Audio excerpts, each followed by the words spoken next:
Meie elu unistab utoopiast. Meie suurem aga saavutab selle ideaali. Niimoodi on öelnud prantsuse kirjanik Victor Hugo. Tänapäeval tekib vahest tunne, et olekski tarvis utoopiat. Meid piinavad ju nii suured probleemid, nagu näiteks automaks. Kinder Surprise maksab poest 3 korda rohkem. Ja Kuressaares ei tohi isegi vett juua. Aga teeme siis utoopia.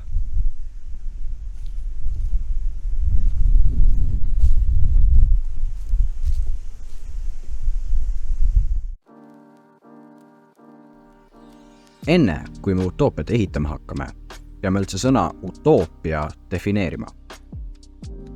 Selleks, et utoopia idee, või siinjuures ka mis tahes kontseptsiooni idee, oleks kõigile arusaadav, peab definitsioon olema meil kõigil sama. Filosoofid, nagu näiteks Ludwig Wittgenstein, on rajanud kogu oma filosoofia just keele mõistmise tähtsusele. Minu keele tundmise piirid näitavad minu maailma piire. Kui me ei suuda siis kokku leppida selles, mida utoopia tähendab, kuidas saame me kunagi selle poole püüelda, seda ehitada? Õnneks on meie eest kõik raske töö juba ära tehtud. Eksisteerib mitmeid erinevaid definitsioone. Siinjuures valime just Cambridge Inglise sõnastiku oma, selle lihtsuse ja elementaarsuse pärast. Ideaalne ühiskond, kus inimesed sobivad üksteisega hästi ja on õnnelikud. Ja nüüd, päris asja juurde. Kõigepealt paneme piirid paika. Valime välja meie utoopia fookuse, õnnelikkuse. Inimesed siin utoopias on õnnelikud. Utoopia asub maa peal, teised planeedid siia ei puutu. Utoopias esinev kaanon, siinjuures selle ühiskond, kultuur ja riik on ainukesed, mis eksisteerivad siin maailmas. Teised on välja konkureeritud. Utoopia peab eksisteerima vaakumis. Teised vähem utoopilised ühiskonnad saavad ainult reostada seda utoopiat, mis tõttu ei oleks see enam utoopia. Edaspidi ei käsitleme sõna riik, vaid pigem kasutame utoopia ja kultuur. Räägime nüüd autoriteedist, sotsiaalsest struktuurist ja ühiskonna mudelist. Esineb 2 peamist sotsiaalset klassi, heatahtlik võim ja tavainimesed, võim ja mittevõim. On olemas protsessid, mille abil on võimalik saada mittevõimust võimule. Protsessid põhinevad vastutusele. Võimul olev indiviid peab olema suutlik võtma vastu väga suurt vastutust. Temast oleneb ju terve inimkonna õnnelikkus. Läbi selle on tingitud ka võimuklassi pidev olemasolu. On alati piisavad inimesi, kes võtavad eelmistel indiviididelt vastutuse üle. Tänu sellele on võimuklass ka arvuliselt olulisemalt väiksem. Sellele lisaks ollakse võimuklassis surmani. Inimesed elavad optimaalse eani 90–100 aastat. Aga mida siis võim teeb? Kõigepealt nad peavad valitsema heatahtlikult. Inimeste heaolu ja õnnelikkus on nende prioriteet. Enne mainitud vastutus ja ka utoopias esinev kultuur garanteerivad seda. Ülejäänud saavad tegeleda pseudodemokraatilise süsteemiga. Ainuvõim küsib neilt arvamust, sest neil on seda vaja, et tingida inimeste heaolu. Muidugi ei ole see mingil määral päriselt demokraatlik süsteem, kuid ajalooliselt on ainuvõim teinud ainult optimaalseid otsuseid. Sellepärast saame neid kutsuda heatahtlikuks. Aga mida see on siis tinginud ühiskonnale? Utoopias ei esine diskrimineerimist ega tagakiusamist. Näiteks, puudega inimesi koheldakse kui tavainimesi. Nende erivajadustega arvestatakse nii süstemaatiliselt kui ka spirituaalselt. See on tingitud tänu sotsiaalsele harmooniale. Pealegi, tänu oma melting poti iseloomule on suurem osa erinevusi välja sulandunud. Kuidas sa diskrimineerid, kui ei ole mingeid erinevusi, mille vastu diskrimineerida? Utoopias elavate inimeste totaalne õnn on tingitud põhivääduste ja heaolu täitmisega ning majandussüsteemi omapärase korraldusega. Võtame esile Maslowi püramiidi. Kõik 5 astet on meie utoopias rahuldatud.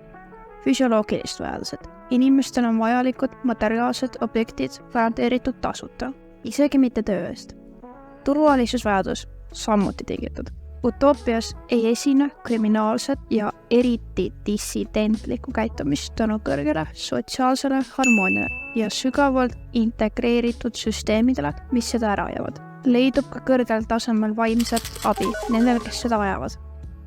Kuuluvusvajadus, täidetud tänu kõrgele sotsiaalsele harmooniale. On olemas rühmitused, sotsiaalsed grupid nagu pere, huviringid ja nii edasi. Tunnustusvajadus, tingitud samuti läbi kõrge sotsiaalse harmoonia. Indiviid eksisteerib ikka, tal on oma nimi, tal on oma isiksus. Ta saab olla eriline, tunnustatud, unikaalne, nii palju, kui see ei sega teisi ühiskondlikke aspekte. Eeskätt seda sama sotsiaalset harmooniat. Valuuta eksisteerib, kuid ei esine vaba turgu. Valuuta on ainult vahend, millega saab inimeste eneseteostusvajadust rahuldada. Võib öelda, et esineb illusoorne kapitalism. Inimestele on võim andnud kindlad viisid, kuidas monetaarset tasu teenida, kuid need on spetsiifiliselt loodud nii, et need ei kahjusta sotsiaalset harmooniat. Üleüldiselt on kasutusel suurejooneline segamajandussüsteem. Esineb elemente kommunismist ja sotsialismist, näiteks tsentraalselt ja totaalselt kontrollitud majandus ning ressursside jaotamine vastavalt vajadustele. Ja kapitalismist, näiteks enne mainitud valuuta eksistents ning üldse monetaarse tasu olemasolu. Aga oot, kuidas see kõik ikka toimib? Miks kõik on nii? Võtmesõna siin on kultuur. Just läbi kultuuri saab meie fookus realiseeritud. Siinjuures peame aga seletama lahti sõna kultuur. Selle utoopia kontekstis tähendab see seda: ühiskonna ideed, tavad ja sotsiaalne käitumine. Nii et ärge mõelge rahvatantsu ja musta leiva peale, vaid pigem kollektiivse iseloomu ja käitumise peale. Enne oli mainitud, et utoopias esinev kultuur on ainus, mis on maa peal järgi jäänud. Sellel on ülim võim kontrollida kollektiivset inimlikku seisundit. Ükski indiviid või grupp otseselt ei kontrolli seda kultuuri, kuigi ainuvõimul on muidugi suur võimalus seda suunata. See kultuur on iseseisev. Utoopias esinevad vastuolulised süsteemid, a la kapitalism ja kommunism, on teinud utoopias elavatele inimestele udutavaks just seesama kultuur. Need süsteemid on ka osaliselt illusoorsed. Üldiselt ei ole meie utoopias isegi ideoloogiaid. Kultuur on lihtsalt lahendanud nende vajaduse. Selles peitubki kultuuri eripära. Võim panna inimesi uskuma ideedesse, mis on üksteisega vastuolus. Inimesed, nii võim kui ka mittevõim, on ise seda kultuuri alateadlikult pälvinud ja edasi viinud, kuna see toob nendele õnnelikkust. Kultuur on nii tugev, et see on üle võtnud terve kollektiivse zeitgeisti. Läbi selle suudab see domineerida ja muuta inimeste vajadusi ning isegi nende loomust. Tänu kõigele eelmainitule on inimesed meie utoopias üsna erinevad tavalise elu inimestest. Aga millised nad siis on?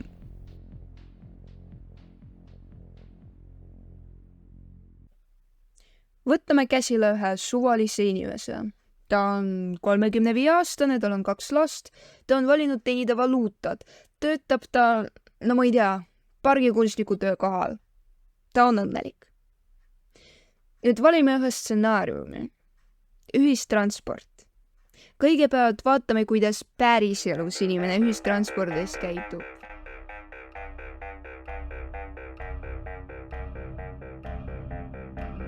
Nii, kaaperdus, kõik välja! Kiiresti!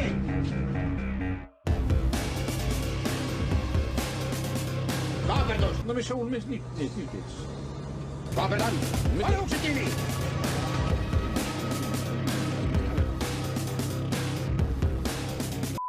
Nüüd võrdleme seda utoopiaga. Inimene utoopia ühistranspordis ei tekita halbu situatsioone. Ta ei trügi, ta on rahulik, ta ei ole isekas, ta on abivalmis, ta naeratab, kõik naeratavad. Ta on õnnelik. Võtame järgmise stsenaariumi. Järelvalve. Võtame käsile Hiina. Inimesele pole seal hingamisruumi palju antud. Indiviidi igat sammu jälgitakse, kaudselt kontrollitakse ja hinnatakse julgeoleku jaoks. 耍小逼崽子，你真没见过黑社会哈！操你妈的！敢不敢给我比划比划？操你妈！ nüüd aga kuidas asjad käivad meie utoopias. Järelevalve eksisteerib, kultuur on seda nõudnud. Sellest tuleneb ju olematu kuritegude arv. Samuti ega inimesed seda pahaks ei pea. Indiviidi igat sammu jälgitakse, kontrollitakse ja hinnatakse õnnelikkuse jaoks. Oota, kas nad on ikka õnnelikud?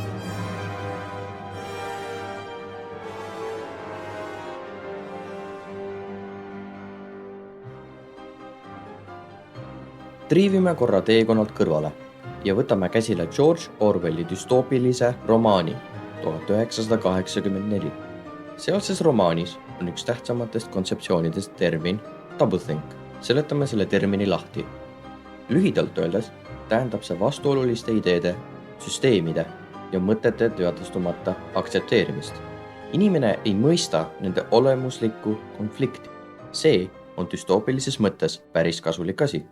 Orwelli düstoopilises maailmas saavad võimulolijad lihtsasti manipuleerida mõtete ja reaalsusega tänu doublethinki olemasolule. Kõlab tuttavalt? Noh, tõsi, meie utoopias ei manipuleeri inimloomusega just võim. Seda teeb kultuur kui üks kõikvõimas nähtus. Aga kas ei ole isegi veel düstoopilisem? Orwelli variant on siuke konkreetne indoktrinatsiooniprotsess. Meie oma aga kollektiivne zeitgeist, mida kultuur on ise loonud. Okei. Tuleb välja, et võib-olla pole meie utoopia. Noh, utoopia. Kus siis probleem peitub? Vaatame kogu asja vundamenti. Definitsiooni.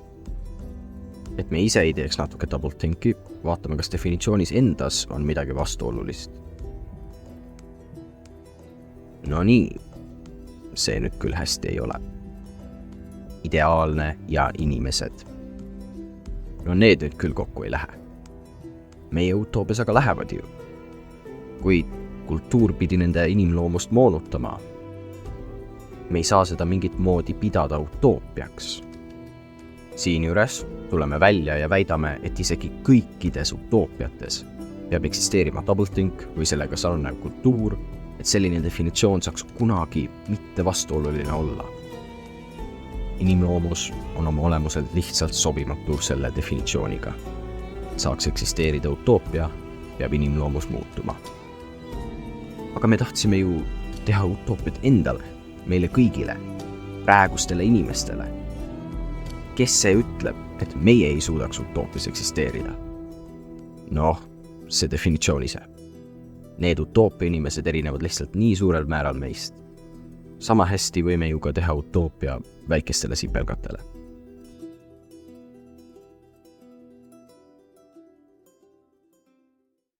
Noh, eks ta siis nii jääb. Utoopiaga on asjad ühel pool. Inimloomus on oma olemuselt lihtsalt sobimatu utoopiaga. Aga mis seal ikka? Peame siis ära kannatama Saaremaa vee.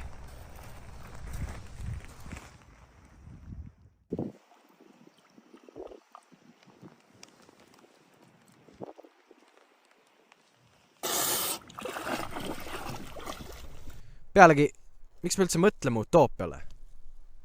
Peame kannatama ära kinderimunade hinnad.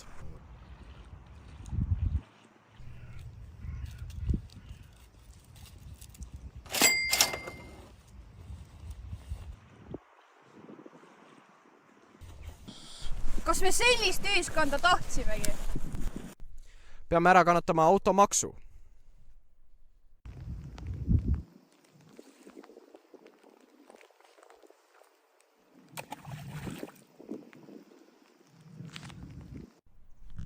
Aga nüüd esitame siis teile küsimuse. Kallis rahvas. Kui inimloomus niivõrd muutub, kas me oleme siis ikka inimesed?